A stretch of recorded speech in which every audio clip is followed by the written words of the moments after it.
दोस्तों, हम मॉडर्न तो बहुत हो गए, लेकिन आज भी हम में से बहुत सारे घर ऐसे हैं जो लड़की के पैदा होने पर खुशी नहीं मनाते, बल्कि अंदर ही अंदर दुख में डूब जाते हैं।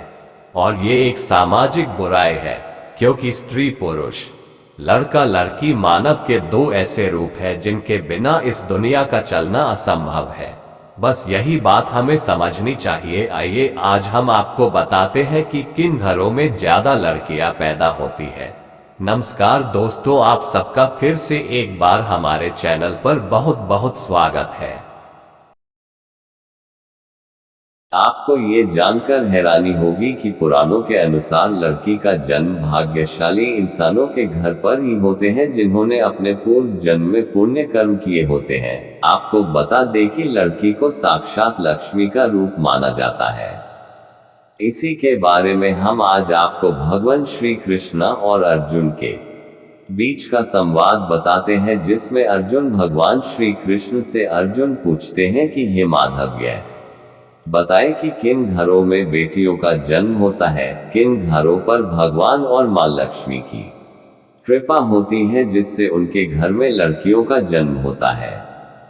भगवान श्री कृष्ण कहते हैं कि बेटियों का जन्म सौभाग्य से होता है और भगवान बेटियां उन्हीं घरों में देते हैं जो बेटियों का भार सहन कर सके। जब भगवान किसी के घर में बेटी देता है तो उसके भरण पोषण के लिए उसके माँ बाप के भाग्य में खुशियां लिखता है, क्योंकि ये बेटियों ही होती हैं जो हर किसी के भाग्य में नहीं होती, और ये बेटियां ही होती हैं जो इस सृष्टि को चलाए रखने के लिए अपना सब कुछ न्योछावर कर देती है। अपने घर, अपने माता पिता, अपनी सखी सहेलियां सब छोड़ एक अनजान घर में जाती है।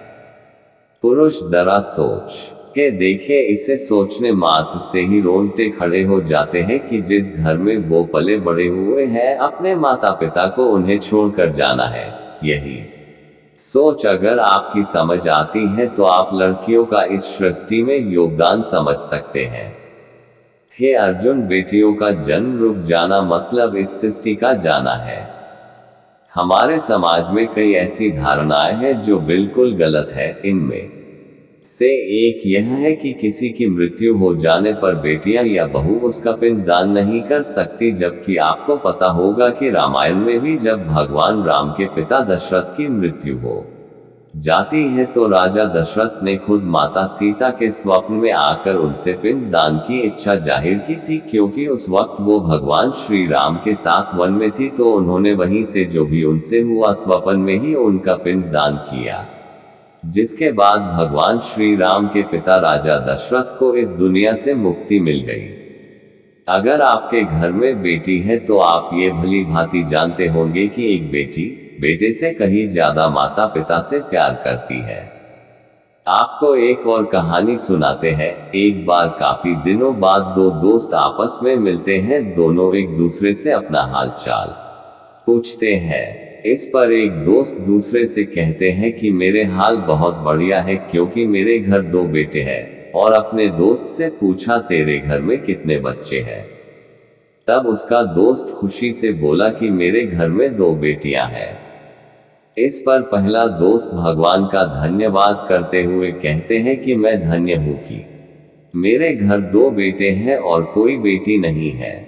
यह सुनकर बेटियों के पिता के आंखों में आंसू आ गए। इतने देर में उसकी बेटी बोल पड़ती है कि चाचा, भगवान हमेशा उसी इंसान को बेटी देते हैं जो भाग्यशाली हो। कभी भी किसी ऐसे पुरुष के घर में बेटी नहीं देते जो मन से गरीब हो, और ऐसे आदमी को भगवान बेटियों के रूप में कभी भी लक्ष्मी नहीं देते।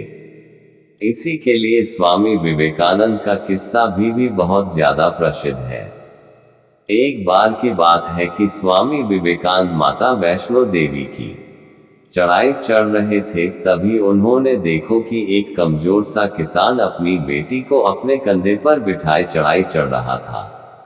स्वामी विवेकानंद ने उन्हें देखा और कमजोर किसान को देखते हुए बोले कि भाई, आप अपनी बच्ची को मुझे दे सकते हो और इसे लेकर मैं चढ़ाई चढ़ जाता हूँ, आप मेरे साथ साथ चले, आपको बोझ लग रहा होगा। इस पर किसान ने कहा कि आपने पूछा इसके लिए धन्यवाद, लेकिन श्रीमान मैं आपको बताना चाहता हूँ कि बेटियां कभी भी बाप के कंधे पर बोझ नहीं होती। बेटियां अगर बाप के कंधे पर हो तो वो हर बोझ को हल्का कर देती है। तो दोस्तों, बेटी के होने पर जास मनाए, मिठाई बांटे, क्योंकि भगवान ने आपके भाग्य को बदलना शुरू कर दिया है और माता लक्ष्मी खुद आपके घर आई है।